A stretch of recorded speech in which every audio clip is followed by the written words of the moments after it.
animals we should be thankful for. Let's get it. Damn. Is that a sperm whale? It's a dolphin. That is a dolphin.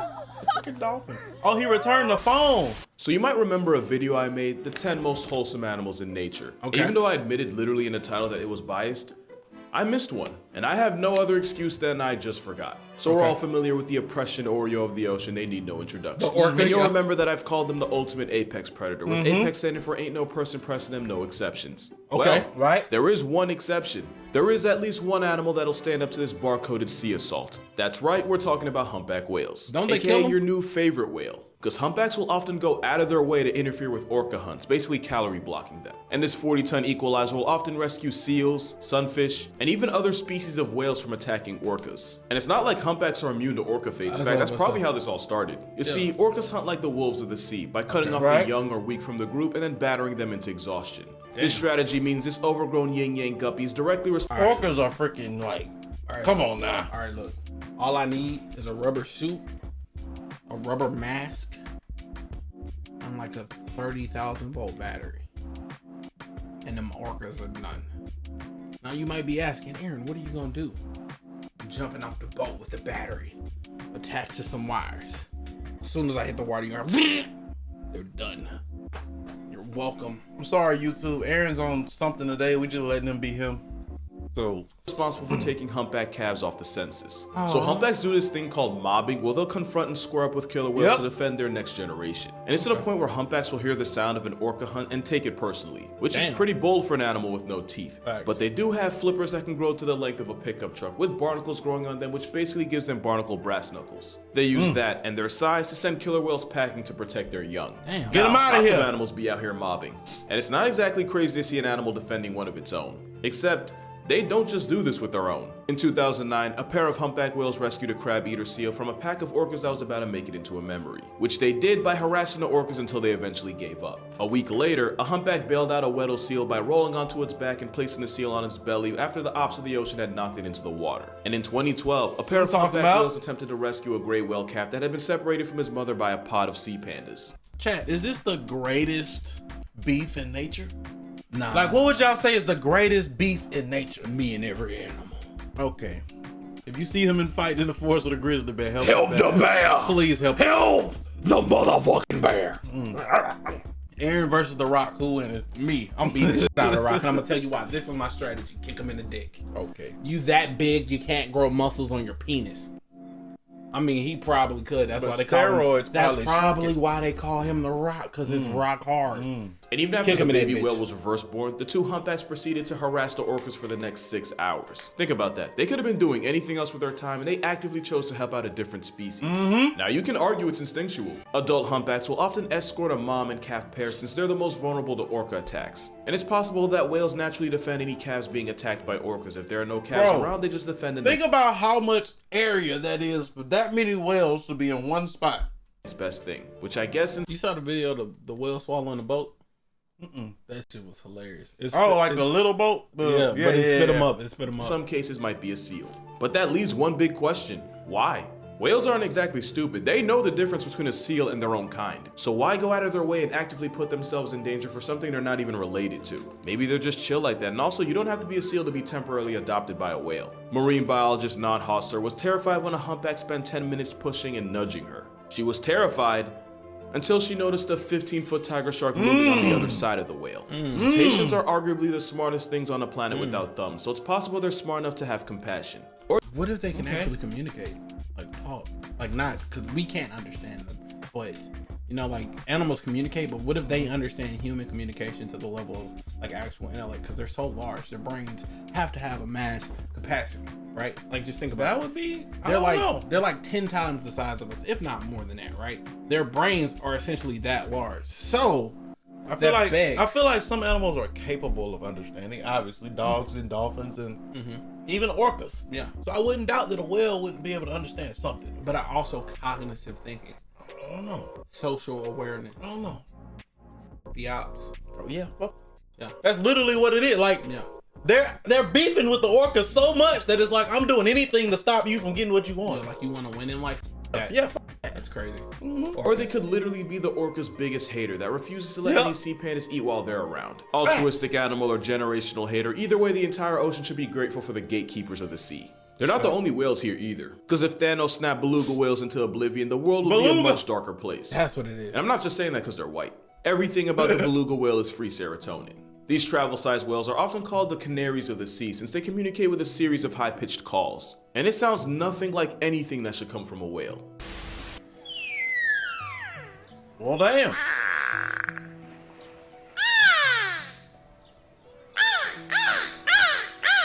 That's kind of creepy. Like if I saw it in person. But it makes me happy. I would like to pet it. Yeah, I would. Now I know some person's gonna say I shouldn't call an animal cute because I'm assigning human traits to an animal. That, it's f***ing adorable. And so is the fact that belugas often Just like the imitate sound cutest of human ugly thing voices. in the sea. There was even a time where Navy divers were working underwater on a whale enclosure. The supervisor would communicate with the divers through an underwater device called a wet phone. Well, one of the divers climbed out and was confused because when he asked who told him to come up, everyone said they hadn't said anything to him. Well, turns out one of the beluga whales named No-See did. When the supervisor wanted one of the divers to surface, he would just say out. No-See heard this, memorized it, and mimicked it so well that the diver swore it came from a human until No-See did it again. And he somehow managed to repeat it several octaves lower than what belugas usually use to communicate. See? Yeah, they're that smart. There you have it, right there. Parrots and Talking ravens shit. can be trained to mimic human speech, but No-See did it spontaneously and just for the memes. And it's not just a fluke. Beluga brains are twice the size of a human's with more folds in the area responsible for problem solving. It's how a beluga whale can be smart enough to play fetch with your phone. They're also natural extroverts that can travel in groups of 10s, 20s, and sometimes hundreds. And of course, there was that time a beluga whale fell in love with a human. But like in a cute way, not whatever this was. Okay. Tina was a beluga whale in a South Korean zoo, but when she was first brought in, she had a lot of trouble getting settled in. One of the male zookeepers spent a lot of time with her and went out of his way to pay extra special attention to her. Again, not like this. The result? That was the dolphin that got him something. Tina caught feelings. She would only kiss him. She'd spit water at anyone that she thought got too close to him. And when other keepers tried to get the same love, she would reject them. So basically, Tina became a jealous, clingy girlfriend, and yet we're still talking about a whale here. Basically, who this guy thought he was, this guy actually is. But yeah, belugas are way smarter and way more wholesome than they get credit for, despite having one of the most demonic-looking mugshots you'll ever see. Facts. Just like orangutans, who are probably the best single mothers you'll find in nature. Orangutans spend their entire lives in the trees. It's actually how they got their name, which translates to man of the forest. This means orangs are hundreds of feet above the possibility of being clapped by a tiger. But it also means that mothers have to eat, sleep, and travel while the next generation literally clings onto them. Every night, Mama Orang will build a bed for her and her baby from scratch using the branches around her. Every and again, night? she has to do this while praying gravity doesn't straight up snatch her child. And that's pretty much her life for the foreseeable future. Because orangutans are the biggest mama's boys on the planet that aren't human. They typically spend 6 to 9 years as their mother's shadow, but can easily stay well past a decade.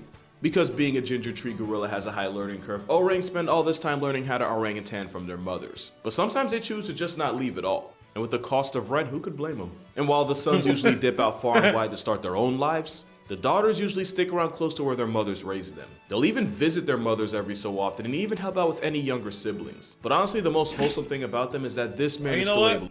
Forget all y'all. Forget all y'all. Right, why? All y'all can suck a... Why are you saying forget No, that? I ain't If Diet Damn, Bigfoot would have crazy. folded him like a lawn chair, I don't think anyone would have blamed her. Honestly, with orangutans in general, if they really wanted to rock our world, they could probably do damage. Like, you remember the orangutan that figured out how to pick locks and escape his enclosure and use this knowledge to flex on his snap. zookeepers? If Fu Manchu had a malicious bone in his body, he probably would have caught a body. So we should all be thankful that orangutans are like the underachieving genius of the great ape group. Because if Planet of the Apes ever becomes nonfiction, I'm gonna be way more worried about what Maurice might try to pull than whatever power trip Caesar might be on. Orangs would be the ones to discover 4chan and dox anyone they think might be a threat. And if we ever get to that point, going off the grid with a service like NordVPN might be your only option. Around the next animal is also risk-free unless you happen to be allergic to happiness. Because let me tell you, depression here's the Undertaker's theme when this ginger beef pulls up. Honestly, I didn't know a lot about highland cows before this. They're here almost entirely because of their looks. They're the oldest registered breed of cattle in the world, and they originated from Scotland. But with their ketchup smear haircut, you probably already knew that. If you had the chance to change your fate, would Ain't ya? no Looking in the ain't face, no cow. way. But let's talk about that hair. That shaggy fur coat means they can eat all the freezing weather the Scottish Highlands have to offer, especially rain and snow. And having buffalo bangs is believed to protect their eyes from pestering flies, while also making them look like the fifth beetle. Even though I literally just said ginger, they come in a lot of flavors, including white, black, silver, red, dun, etc. But the real reason they're here? They're basically the capybara of cattle. And like the capybara, they have no business being this unproblematic. They used to have to deal with dangers like bears, wolves, coyotes, and even mountain lions. And you'd think that they'd use that generational trauma to justify road raging at anything with a pulse. But the most dangerous thing about them is that if you get their attention too quickly, they might just accidentally clothesline you. But even that's more on you than him. A clear-cut social hierarchy means Highlands rarely have to deal with fights within the group, meaning any violence they cause is strictly an accident. And since their insulating fur helps keep them warm, even in some of the most unforgiving weather, they don't have to compensate by packing extra fat, since that means they don't completely crush the plants under them, and since they're considered light grazers that only eat the tops of grass instead of cutting it all the way down. Too wholesome of an animal. It's like a. I need a terror. It's a giant puppy. Well, you're getting that in the wrong. We're in the wrong video if you want to hear. I know. But if you need a terror, I can be a terror. I don't need you. Terror of the South. Nah, dude, you just ate. I'm saying what level you was really on. So you was really.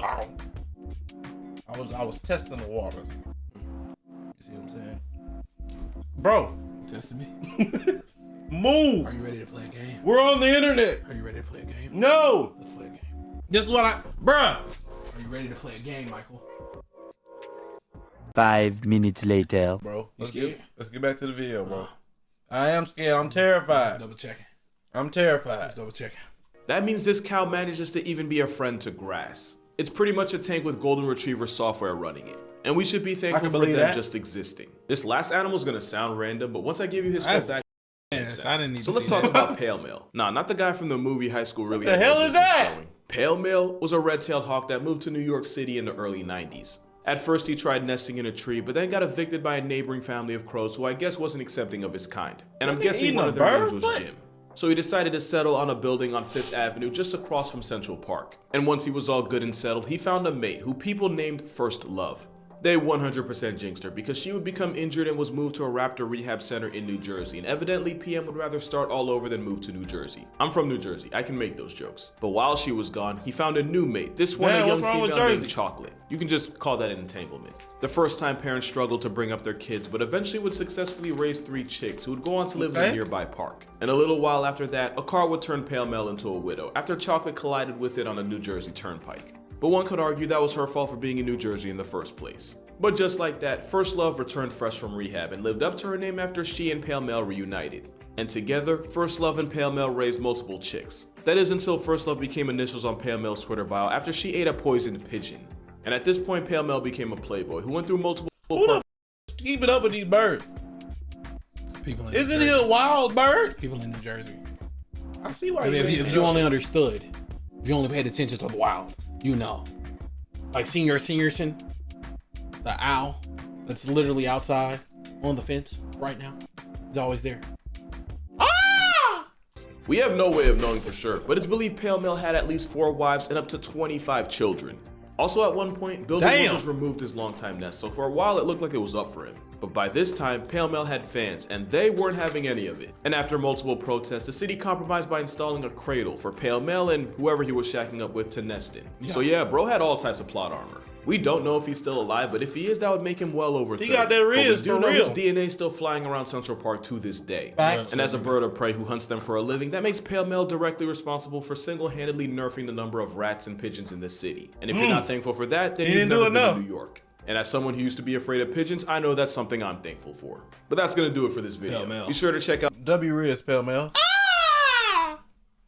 I'm gonna need you to do the call. Do the call.